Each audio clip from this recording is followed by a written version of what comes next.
So, Sasha Lenz did a interview yesterday, and I want to talk about it because there was some interesting things that were taken out of that interview.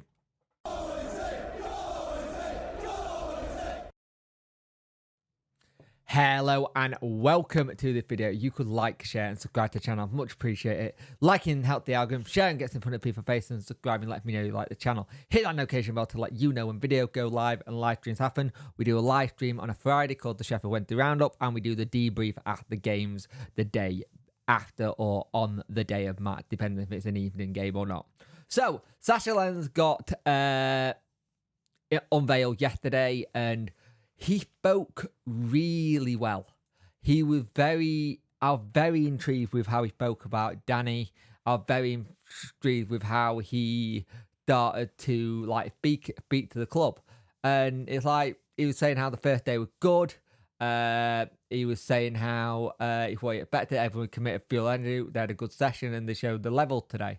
Now, here's the thing for me is that one of the things that when they had during the playoff final and the playoff semi-final is that we had Tom Bateson, who was, I think he was a freelance contractor who Darren Moore brought in, knew the players needed to change their mentality, so he did. So it's interesting that you've got someone like Sasha Lenz coming in. It's like Radnick said back in the day, like in German, most clubs have employed a sports psychologist or mental coach, whatever you want to call them. It's an absolute logic. Even had some in the back in 1998.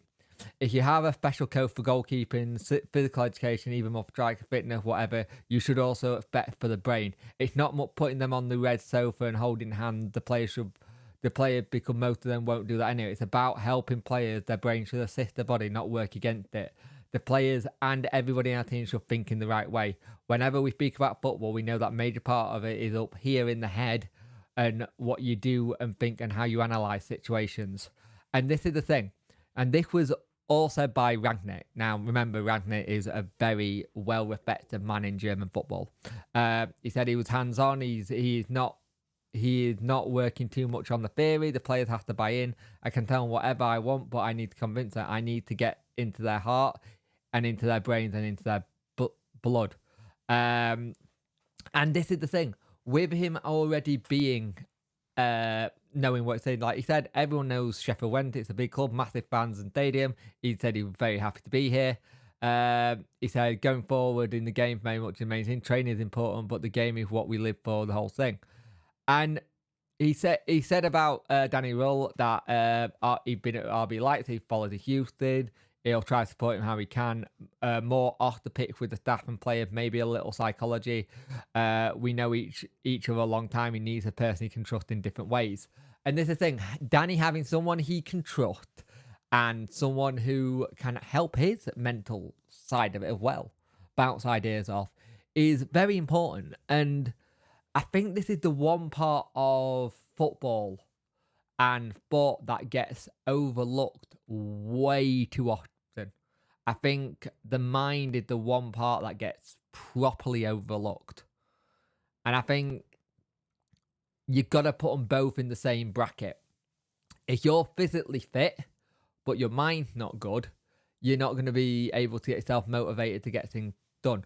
If your mind is if your mind's properly fit, but you're not physically fit because you can't get into that shape because there's a block, there's some sort of block up there. You might be fine with anything else, but say if it's something like trying to lose weight and you're physically struggling to do that because you can't get it out in front of your own head.